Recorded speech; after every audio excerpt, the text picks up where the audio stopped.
Hello, everybody. I hope you're doing well. Once again, I appreciate you guys, all of you guys, for opening up this video.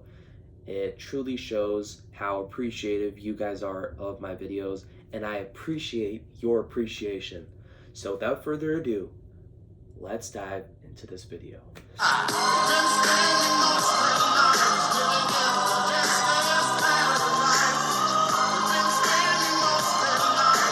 We're going to be talking about something that you've probably heard a lot about in school from your teachers, but I'm going to be very in depth in this topic, and I'm going to really try and make a difference here. I'm not just going to say something to say it. I'm going to go in depth.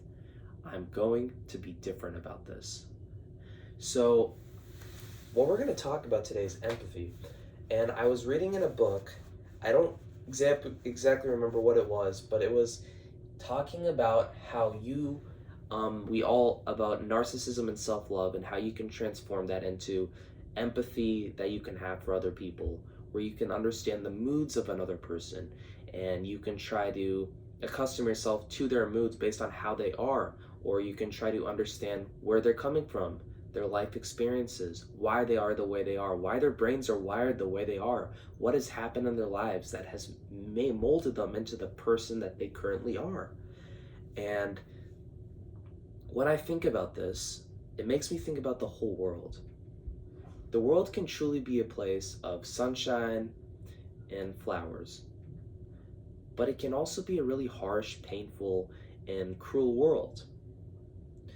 Because if you think about it, when I say a cruel world, I'm not necessarily just talking about, war and people getting killed and all that. Like, that's definitely very, very dark and cruel. But there's also another kind of cruel.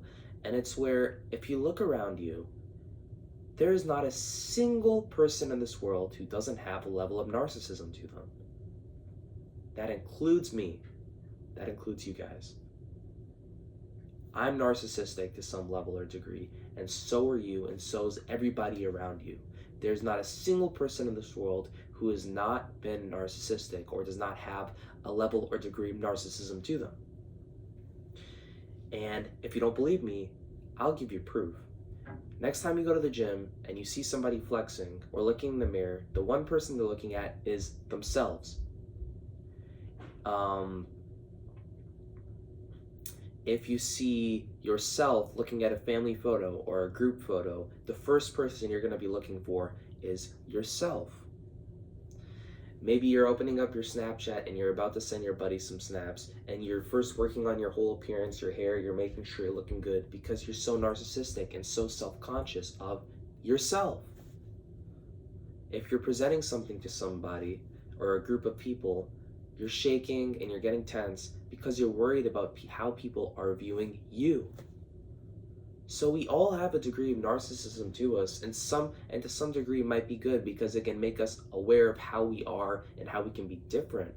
But there comes a degree and a point in time where it becomes a little too excessive, where you're really just self-absorbed, and you're just inherently not able to see things from another person's perspective, which is a crucial skill that needs to be developed. It's not just something that we're born with. If you think about it, when we were all kids in preschool, sure, we could be kind of understanding, but a part of us was we all just thought about what we wanted. I want this, I want that, give me this, give me that, give me this toy, give me that. We all wanted toys from our parents, but we never actually thought about money, or we never actually thought about saving money or investing money. We just thought about what we wanted. I want this toy, I want this toy, I want this toy, Mom, I want this toy, Dad, I want this, I want that. We never actually thought about how, the money that was involved, or the processes, or saving money, or investing money, or making money. We never even knew anything about that, or what other people were trying to do. We just cared about ourselves, our own needs and wants, and what we wanted.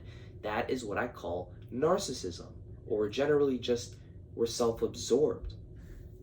But what I learned is that one of the cruelest things in this world isn't only just violence, which is also one of the cruelest things in the world, but one of the other cruelest things in the world is narcissism. The non-ability to be able to, or just not being able to understand things from another person's perspective, or to be empathetic. The one thing that could lead to the greatest change in this world is simply empathy. The reason why so many people kill themselves in this world, which is very dark, is because they feel that nobody was truly there for them. They had this pain every single day, but nobody was able to just take a split second out of their day and think about what that person might be going through. Maybe you're in a group of friends and somebody suddenly acts rash and harsh, and instead of trying to understand that person, we all are narcissistic, and so we feel like our ego is hurt. Why did that person just say that to me? And then you start arguing back with that person, and you guys have a full-out argument because you couldn't have just stopped and try to put yourself in another person's shoes and think about what the hell is happening in that person's life. Maybe somebody just freaking died in their life. Maybe they lost a loved one, and maybe that's why they're acting rash. And instead of trying to put yourself in that person's shoes and understand that, you instead argue with that person who just lost a loved one and is acting rash and mean and cruel because of that. Maybe somebody has bullied you in school, and then later on you find out that every day at home they are getting abused by their parents or something like that. I haven't learned about I haven't experienced something like this. I'm just giving examples of what people might be going through and why people might be acting the way they are. Or maybe somebody truly is extremely narcissistic and self-absorbed, and maybe you never knew it's because their parents were constantly paying excessive attention to them and they would never stop paying attention to them, and because of that they were fed with the sense of excessive pride in themselves. They thought that they truly were the main characters of the world and the world revolved around them. Or if somebody is looking sad and gloomy and you find that they're constantly sitting by themselves, instead of trying to understand that person and think, hey, maybe that person is feeling isolated. Maybe they truly tried to make a lot of relationships and friendships, but for whatever reason, they felt like they couldn't, and there was a force that was holding them back. Instead, some of us are so rash and we think, oh, that person's just too gloomy and sad and antisocial. He doesn't like anybody. Why doesn't he talk to anybody? Try to participate more. Try to talk to other people more. No. What if you don't realize that maybe that person has been struggling their whole freaking lives with communicating with people? What if they worked their asses off, but to no avail? And now they're feeling depressed and hurt, and we just can't think about things from where they're standing. If we could just take even a split second out of our day to look at somebody and truly assess why it is that they're acting the way they are. Why are they the way they are? Who did this to them to make them this kind of a person? Or are they truly happy behind that smile that they're putting out for the public? Then we could stop so many harsh, painful, and cruel things from happening in the world. Maybe we can put, maybe not a complete end, but a greater end to a lot of suicides. Maybe we could stop a lot of suicides from happening if we could just put ourselves in the other person's shoes and try to talk to them. See what is really going on in their lives. Why are they feeling empty? What if they lost a loved one? What if somebody hurt them or said something to them that was so bad that they couldn't let it go for the rest of their lives? That's my message for the day. Truly try to put yourself in the other person's shoes and accustom yourself to their moods and understand why they are the way they are, why they feel the way they are, and why they act the way they are.